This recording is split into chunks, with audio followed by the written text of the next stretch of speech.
Paolo Banchero is your Rookie of the Year. Why, this is just the beginning, not just of Locked On Magic, but of Paolo Banchero's ascent to stardom. It's time for Locked On Magic. You are Locked On Magic, your daily Orlando Magic podcast, part of the Locked On Podcast Network, your team every day.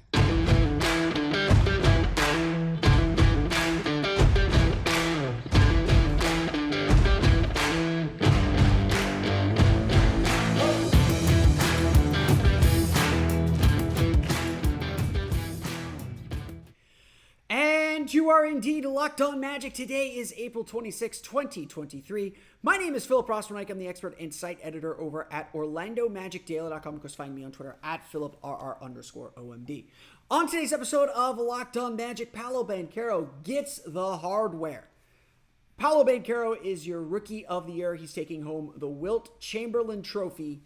We'll talk all about why Paolo Banchero is the Rookie of the Year and why he is just getting started. We'll get to all that coming up here in just a moment. First, we want to thank you again for making Locked On Magic part of your day every day, no matter when you listen to us, whether it's first thing in the morning, whether it's right when we upload.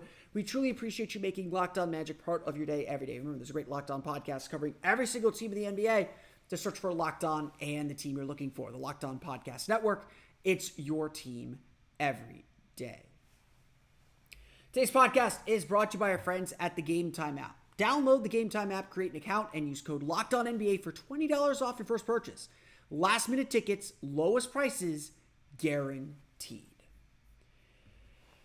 Obviously, Tuesday was the day we've been waiting for. It is Paolo Banchero Day. We're going to hear from him again on Wednesday as well, as he meets with the Orlando media. But Tuesday was the day that we've been waiting for since November, when it was clear that this Paolo Banchero guy is pretty good and isn't your normal rookie and isn't the guy that isn't your typical rookie.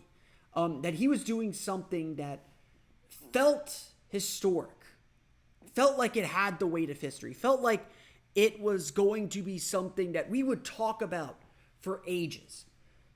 Paolo Banchero, didn't have the best rookie season of all time. Shaq had a better rookie year 30 years ago, but Paolo Banchero was doing things on the floor that rookies do not do. He was getting attention from defenses that rookies do not get. And every single time that an opposing coach came into town, they could do nothing but glow about Paolo and shake their heads at the problem he's going to be in this league. I always tell people this: you don't draft a player to win Rookie of the Year. You don't draft a player for their rookie season. You draft them for their careers and what they're ultimately going to become and what they can add to your team and what they can be. And Paolo Banchero had to be a lot. There's a lot of pressure that comes with being the number one pick. We debated in this space, in all the spaces that Magic fans exist, in NBA circles, we debated what the Magic should do with that top pick. It was not a sure thing that the Magic were going to draft Paolo Banchero. It was not a certain thing. But at least by the way the Magic tell things, it was pretty certain. And again, despite all the hand-wringing about the Rookie of the Year race, despite all the insinuations that this was actually a race a little bit, Paolo Banchero routed the field. Paolo Banchero received 98 of 100 first-place votes. This was a blowout. It was actually, Shaquille O'Neal also received 98 of 100 first-place votes. And this was the largest kind of margin of victory, the largest victory for a Rookie of the Year since John Morant had 99 of 100 first-place votes. Everyone recognizes how special of a season Paolo Banchero had, except for two voters. One put him third. That's already been confirmed to be Andy Larson, who covers the Utah Jazz. Please don't send him hate. He had a good reason for picking Walker Kessler. He valued wins and your ability to contribute to a winning team. That's certainly something that should be considered and as what makes Rookie of the Year difficult. Please do not send him hate. His reasons were valid. I don't think that they were off base at all. We just watch this kid every day. And I think that's something really important to note. And important to recognize, important to sit here and think about. The expectations when Paolo Banchero came to the Magic were sky high. Being the first overall pick is a huge burden. It's kind of an unfair burden because you're a 19-year-old who's a franchise savior. There's a lot wrapped into being the number one pick. And you are picking number one because you are viewed as the best player. And the best players in this league change teams. And so, we certainly talked about it in the draft process about how Paolo Banchero is a potentially transformative scorer, someone who could just will an offense through things. And we all wondered if he could do that at the NBA level. So he's already entering the league with that expectation, with that belief that that is what he can bring to a team and what he can provide to a team. He's already at that level before he even steps on the floor, before he even steps on an NBA floor. And then he does what he does. Why is Paolo Banchero Rookie of the Year? It's not just the numbers. It's not just averaging 20 points per game, leading all rookies in scoring. It's not just being, I think, 5th in rebounding, being 3rd in assists among qualified players. It's not just that. It's that Banchero did it all so easily. As people try to manufacture debate in this Rookie of the Year race, and again, there wasn't a debate at the end of the day. It's a lot of hand-wringing, a lot of maybe some October surprises. This was a runaway. This was a runaway victory for Paolo Banchero. He was just far and away the Rookie of the Year. But what made the debate interesting was Paolo was great early and stayed at that level. Minus shooting 1 for 32 from 3 in February. By the way, last 17 games, he finished 38.5% from deep. So again, there's your improvement. He just stayed at this high level. Everyone fluctuated below him. Some started to dip up. Some started to come above him. But Paolo was great all year long. And consistently great all year long. That's why Paolo Banchero's in this spot. That's why Paolo Banchero is the Rookie of the Year. Because he did not stop. He was good to great for an entire 82, for most of, if not an entire 82 game season. It's not about the numbers. It's not even that those numbers put him in the company of great players. Obviously, that gets him to this conversation. But with everyone expecting him to be this great player, this potential all-star player, he not only showed that he can be that, he showed that he's going to be that very soon. No rookie faced the double teams that Paolo Banchero faced. No rookie had the responsibility to help his team win in the way that Paolo Banchero did. And yes, Banchero made mistakes. He is a rookie. Rookies should be allowed to make mistakes. What's important with rookies is that they learn from these mistakes. And Paolo, while everyone else was doing algebra, Paolo Banchero was doing calculus. That's why he's Rookie of the Year. That's why he's the runaway Rookie of the Year, because he was doing pretty darn good with those integrals. At the end of the day, we expected a lot from him. A lot more than we probably should have. I got called out in one of the comments to one of our recent videos. Yes, I read your comments, so leave them. I listen to them. I read through them. Someone said, "Oh, you were the one that said that don't be surprised if Paolo has 7 in his first game." I tried to temper those expectations, but Paolo Banchero was having none of it. He put in a stellar season. He put in a season that makes him a future all-star. A player that everyone in the league is going to have to worry about very, very soon. And obviously now comes the next step in getting better, improving that shooting, being a smarter decision maker, understanding how to manage a game, knowing when to press himself into a game. The hardest thing in this league to do is to be a star. And Paolo Banchero, more than anyone else, showed us that he can be that star.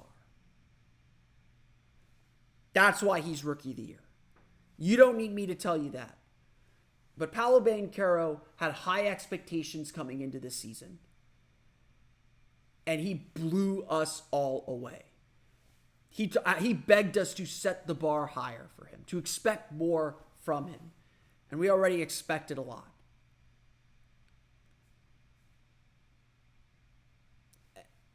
And now we just can't wait for that second year to begin. The other big reason why Paolo Banchero is Rookie of the Year is because he really, truly changed this Magic team. And so we've got another piece of hardware. We actually got 2 pieces of hardware left to give Paolo Banchero. We're going to hand out some more awards coming up in just a moment. But first, a quick word from our friends at the Ultimate Pro Basketball GM. The Ultimate Pro Basketball GM is the coolest game that I've played in a long time. I've always thought that I'd be a good GM, or at least an okay GM. Give me some information. I feel like I could hold my own. But it turns out it's not that easy. If you've had the same thought and have fantasized about managing your own basketball franchise, go and download Ultimate Pro Basketball GM right now. The game allows you to manage every strategic aspect of a franchise, playing through seasons and leading your franchise and fans to glory as you build a historic dynasty. In the simulation, you're responsible for everything, dealing with challenging personalities, hiring the right coaches and assistants, trading and training players, making draft picks, and navigating your franchise through free agency and the draft, all through the ups and downs of multiple seasons. All this comes in a challenging and realistic game world. Ultimate Pro Basketball GM is completely free and playable offline. Play on the go as you want and when you want to. Locked On Magic listeners get a 100% free boost to their franchise when using the promo code Locked On in the game store. So make sure to check it out. To download the game, just visit ProBasketballGM.com, scan the code, or look it up on the app stores. That's ProBasketballGM.com. Ultimate Basketball GM. Start your dynasty today. Today's podcast is also brought to you by our friends at Ibotta. Groceries, school shopping, and getting a little something for yourself, you're already doing, so why not get cash back for it with Ibotta? You can earn cash back on every shopping trip. Ibotta gives you cash back on hundreds of grocery items, from produce to personal care to pantry goods. Either link your loyalty account or upload your receipt after you shop and get your cash back. It's that easy. The average Ibotta user earns $120 per year in real cash back. That could cover the cost of an entire shopping trip. Or you could use your cash back to buy that flight you've been eyeing, or anything else you're looking to do, like that fancy dinner or game you've been dying to go to. A typical basket of groceries was more than $50 more expensive at the end of 2022 than the beginning of the year due to inflation. You could earn 2.5 times that in cash back from Ibotta, or even more depending on how much you use Ibotta. Ibotta gives you real cash back, not points. Other apps give you points that don't amount to much. With Ibotta, you get real cash back. You can cash out to your bank account, PayPal, or gift cards. You can earn cash back on hundreds of online brands and retailers too when you start with Ibotta, including Lowe's, Macy's, Sephora, Best Buy, and more. Right now, Ibotta is offering our listeners $5 just for trying Ibotta by using the code LOCKED when you register. Just go to the App Store or Google Play Store and download the free Ibotta app and use code LOCKED today. That's Ibotta, IBOTTA, in the Google Play or App Store, and use code LOCKED. Like I said, we do have a few other awards to give out because we're not done throwing our flowers at Paolo Banchero. This is Paolo Banchero days. We're going to give him a second day. Tuesday was a celebration. It's like the Jewish holiday. You start in the evening, you go sundown to sundown. So it's still Paolo Banchero day in my book. We will hear from Paolo Banchero and on Wednesday. So we're not done talking about his Rookie of the Year triumph here. But I want to give out a personal award to Paolo Banchero because while his individual greatness was fantastic to document and fantastic to see continue to grow and develop, that is not the only piece of significance for Paolo Banchero, and not the only thing that really helped transform this team. Paolo Banchero is not just a great basketball player. He is someone that has lifted and changed this franchise. And again, that's unfair pressure to put on a rookie. Rookies are not supposed to meet that standard. But Paolo Banchero did. He not only exceeded all our expectations, he helped change the outlook for the team. And obviously, he's not alone in that. I don't want to say it's all him, but his play and what the Magic see in his future has indeed changed the Orlando Magic. And it's that reason why we're not only going to help celebrate the Will Chamberlain Trophy and the NBA Rookie of the Year, we're also going to name Paolo Banchero our 2023 season MVP. At the end of the day, the story of this Orlando Magic season, yes, it's about the growth and development. Yes, it's about those first important steps towards contention, towards actually competing for a postseason berth. This is a foundation-laying season.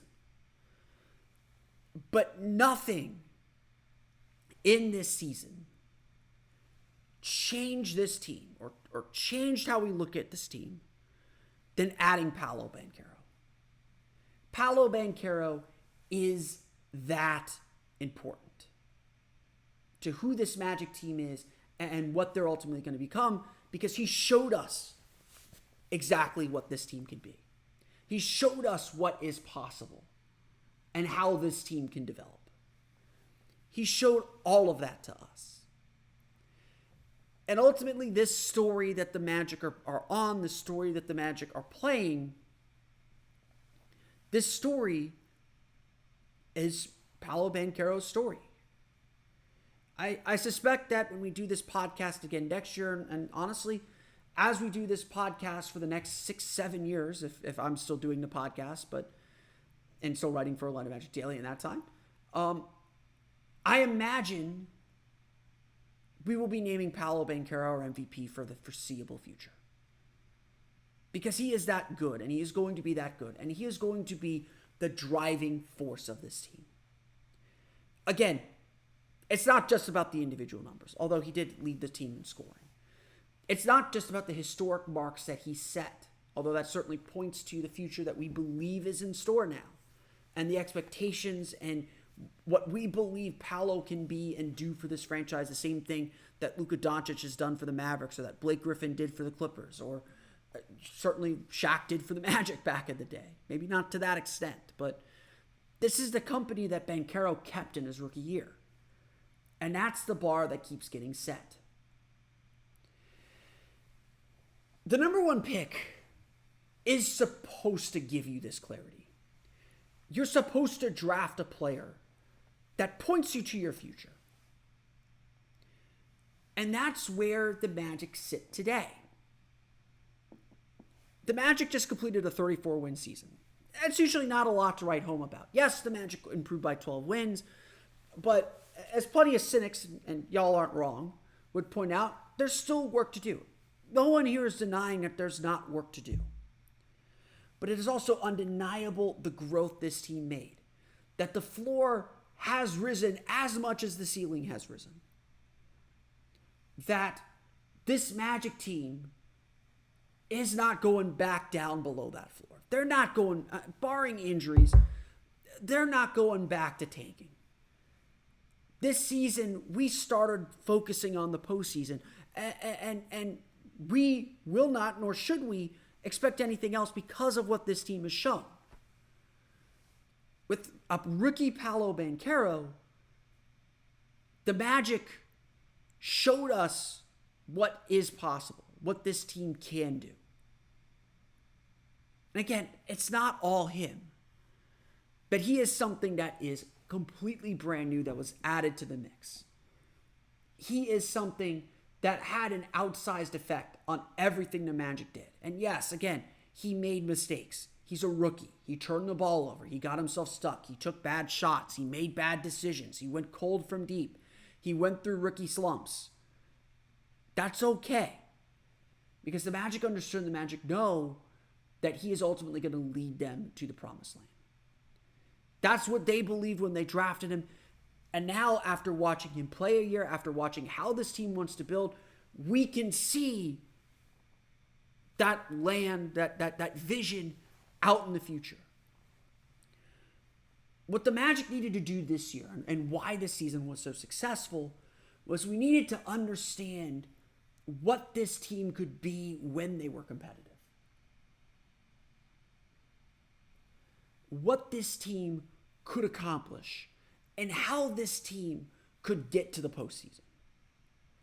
We needed, again, I think last year I said we needed to see the shades of what this team could be. This year we needed to see the outline. And that outline is clear.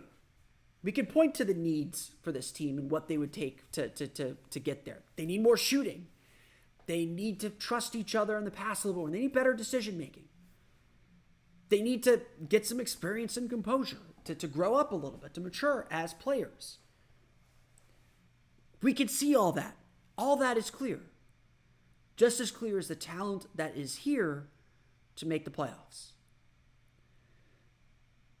Again, it's hard to put this all on a rookie, but it's hard to make any other conclusion. That Banchero and his presence helped give that clarity of purpose.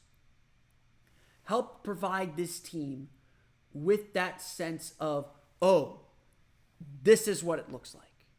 This is who this team can be. And as we enter the offseason, as we enter the 2024 season, we can see it. And Banchero is someone who helped make those edges look a lot smoother. And make this vision look much clearer. Again, he's Rookie of the Year because of what he did on the court. He's our MVP of the season because of what he's pointed this franchise toward and how he has literally changed this franchise's fortune. We'll talk about the NBA playoffs from Tuesday night. Some teams advancing. We got our second round series set and some more star performances. We'll get to that. Plus our daily lottery spin coming up here in just a moment. But first, it's time for a quick word from our friends over at Gametime. Got a lot of ad reads today. I apologize for that, but we got to pay the bills. We all want to go to the game. I am a Fulham supporter. My Premier League team is Fulham. I decided long ago that they're the 2000s Orlando Magic of the Premier League. I have not been proven wrong. They have given me heartache. They've given me success. A lot of reason to cheer. They're a really fun team to cheer, and they're coming to Orlando. They're coming to play at Exploria Stadium against Aston Villa in July. I am so excited. And tickets went on sale today. And I started looking at those tickets and saw that a lot of the Primo seats were already gone. That's why I'm going to go to the Gametime app to make sure that I get my tickets to see my Cottagers take on Aston Villa in my hometown. It's my second time watching Fulham. I saw them up in Jacksonville a few years ago as well, which is a lot of fun. Fulham fans are great. We're a self-deprecating bunch. My kind of fans. Gametime is the place for last-minute ticket deals. I'm going to check out Gametime, and I'm going to make sure I get tickets to the game. It's the fastest growing ticket app in the country for a reason. Get images of your seat before you buy so you know exactly what to expect when you arrive. Buy tickets in a matter of seconds, 2 taps, and you're set. Tickets are sent directly to your phone so you never have to dig through your email. Snag the tickets without the stress with Gametime. Download the Gametime app, create an account, and use code LOCKEDONNBA for $20 off your first purchase. Terms apply. Again, create an account and redeem code LOCKEDONNBA for $20 off today. Download Gametime today. Last minute tickets, lowest prices, guaranteed. Today's podcast is also brought to you by Nissan Ariya. It's time to name our Nissan Most Electric Player of the Week once again. We're going to get a couple of them in here. We did a throwback one on Monday. Look, y'all know who I'm going to say. Who's this episode about? Our Nissan Most Electric Player of the Week, brought to you by the all-new, all-electric 2023 Nissan Ariya, is Paolo Banchero. Do I need to spell it out for you? Everything in this copy describes Paolo Banchero. The electric way that he drives to the basket, the brilliantly fierce way that he bowls his way inside, the fiercely elegant way he finishes around the basket, the stunningly powerful drives to the hoop that he has, the elegantly powerful way that he finishes. Paolo Banchero was the Rookie of the Year. He's our season MVP, and he's our Most Electric Player of the Week. The 2023 Nissan Ariya packs pin you to your seat, power just like Paolo Banchero, and premium intelligence just like Paolo Banchero, all in one EV. The all-new, all-electric 2023 Nissan Ariya, the EV for people who love to drive. Shop now at NissanAriya.com. As we've been doing all offseason now during the playoffs, we're going to talk a little bit about the playoff games from Tuesday. And once again, the NBA playoffs are just funky. It is different basketball. There's no other way to describe it. Games that feel certainly done are never done in these in the postseason, and especially when teams are fighting for their lives.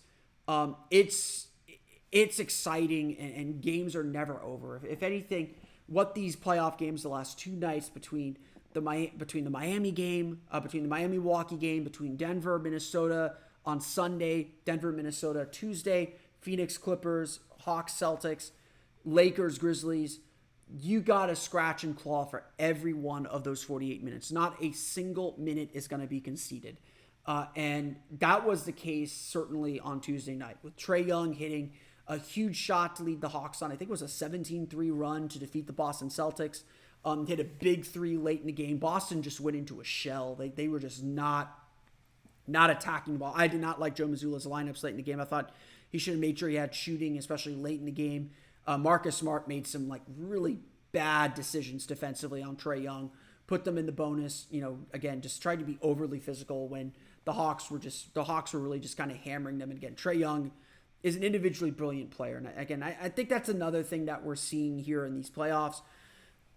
At the end of the day, you need individually brilliant players. Devin Booker dropped nearly 50 points to beat the Clippers. That the Suns had 50 points in the third quarter. But even then, they had to hold on. They had to make big shots. They didn't get the ball to Kevin Durant enough late in the game. Things get tight late in games, and closing out teams is really, really hard. Teams fight for their lives. Again, the lesson from Tuesday night is every minute of those 48 minutes matter. You have to value and you have to play with attention to detail and focus for all 48 minutes to win playoff games, especially to win closeout games. These games are not easy, and even teams that do lose in 5 games, that who do get ushered from the playoffs fairly quickly, those teams are going to scratch and claw for their lives, and they are obviously good enough, and the talent in this league right now is so deep. Everybody has good players. Clippers are down Paul George and Kawhi Leonard, and they're still fighting and scrapping and giving themselves a chance to beat a really good Phoenix team that does seem to be coming a little bit into its own. Atlanta has been a mess all year. They played without DeJounte Murray. They beat the Celtics. They beat them twice now to stave off elimination, and now Boston's feeling a little nervous heading into Atlanta for Game 6. Think anything can happen. I guess it's 2 out of 3 times because Boston won Game 4. You look at Denver and Minnesota. Minnesota's a really talented team. Denver had to scratch and claw despite how good their offense is. It is every minute, every moment matters in the playoffs, and you can't take any of it for granted. That's really, again, the big lesson. That's the big takeaway. It's obvious stuff, but, obviously the Magic haven't been through it. And I think that first, honestly, if the Magic make the playoffs in 2024, I am expecting Orlando to struggle a little bit with it. We saw Nikola Vucevic struggle with it in 2019, his first real trip to the playoffs. And then we saw what he looked like in 2020. And honestly, we saw what he looked like in the play-in tournament, where he played really, really well. You learn how to play playoff basketball. Struggling in your first playoff series is not abnormal. So I think if the Magic do make the playoffs, they're going to get hit with a little bit of culture shock. It's going to be a difficult task for them. It's going to be a difficult time for them, I think. And that's, again, I think part of the process. I did a post on OrlandoMagicDaily.com. Maybe we'll talk about it a little bit more in detail. I know I talked already on the pod about players I think would succeed in the playoffs. Talked a little about the players that I think would flop in the playoffs. And I honestly put Paolo Banchero on that list of someone who would flop a little bit in the playoffs, because he's going to get more attention on him than he's already getting. And he's going to have to figure out how to beat those teams in real time with a group that maybe doesn't know how to step up and help him. That was certainly the case in 2019 when Orlando struggled against Toronto. Toronto kind of put the vice grips on them, and the Magic found everything so difficult.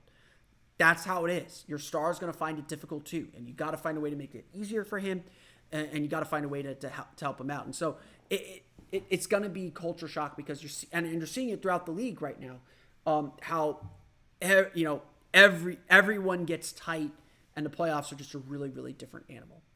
Let's do our daily lottery spin as we continue to wait for the NBA draft lottery. This is going to be the most likely result. One team jumping into the top 4, pushing the Magic down to 7, and leaving them as well at 11 or 12. This time, though, we have a pretty big jump with Oklahoma City jumping to 4. Our spin today, Detroit gets the first pick, San Antonio second, Charlotte third, Oklahoma City 4, Houston falling out of the top 4 down to 5, Orlando then drafting 7th and 12th. Again, I've repeated this every time, so I'm sorry if we're not coming up with anything new here. I think the goal for the Magic in this draft is come away with a shooter. At 12, I feel very comfortable taking Jordan Hawkins or Keontae George. So I think at 7, you're looking at maybe taking Jarris Walker from Houston, potentially Taylor Hendricks from UCF. I think it's a very, very real chance the Magic do grab Taylor Hendricks in this draft. I think they need one more big forward, whether it's a cover for Jonathan Isaac not being there, or so that you could play kind of the same style all the time. And what I really like about Taylor Hendricks is he's a pretty good rebounder for his size. I think I wouldn't want to play him at center for too long, but I think you could play him at small ball center. That's also the attraction of Jarris Walker. Jarris Walker from Houston, fantastic defender. He's kind of like when I look at him, I see Corliss Williamson, but that's because I have a 90s brain. A lot of people want to make him out to be the next Draymond Green. I don't think he's quite the passer or playmaker, but he's a great defender, can guard both the perimeter and the interior. He's a little bit small to be a center, so he projects out as a 4, and he's got to improve his shot a little bit. But that dude is a workhorse. That dude plays hard. He'd be great coming off the bench for any team to support them. And so I think Jarris Walker's certainly on the board for the Orlando Magic, a guy to look at in that 7-8 range. Again, or maybe you go Grady Dick at 7. I'm at 12. I'm not so impressed. I think you're looking at Bryce Sensabaugh from Ohio State, potentially Derek Lively from Duke as well if you do go shooter with that first pick, or maybe you just add 2 shooters, which wouldn't be the worst idea either for this Magic team. Again, Orlando does have a lot of needs. I think we'll talk a little bit more specifically about individual needs. Again, my big thing has been just add depth. Depth is my big need for the Orlando Magic. Depth and experience. Get some veterans in here. Get some more depth that you can trust. That's going to help you win a whole lot more games. Again, maybe that comes in the draft. Maybe that comes in free agency. Maybe that comes elsewhere. So definitely something to consider. A lot of options for the Orlando Magic, which I think is ultimately a good thing. But that's going to do it for me today. I want to thank you all again for listening to today's episode of Locked On Magic. Of course, follow me on Twitter at @PhilipRR_OMD. Subscribe to the podcast on Apple Podcasts, Stitcher, TuneIn, Himalaya, Google Play, Spotify, Odyssey, and all of my selling podcasts to your podcast-enabled listening device. For the latest on the Orlando Magic, be sure to check out OrlandoMagicDaily.com. You can, of course, follow us there on Twitter at @OMagicDaily. We want to thank you for listening to Locked On Magic, whether you listen to us every so often or listen to us every day. We appreciate all of you. We especially appreciate our everydayers. On tomorrow's podcast, we will hear from Paolo Banchero, so we'll talk more Paolo Banchero, as well as we'll chat a little bit about some of those playoff. I think tomorrow we will get into that. Some of the players that I think would fall flat for the Magic in the postseason, since we're very postseason heavy right now. We got 4 games in the league tomorrow, so that's gonna be a fun Wednesday night in the NBA. But that's gonna do it for us today. I want to thank you all again for listening to today's episode of Locked On Magic. For Orlando Magic Daily and Locked On Magic, this has been Philip Rossman-Reich. We'll see you all again next time for another episode of Locked On Magic.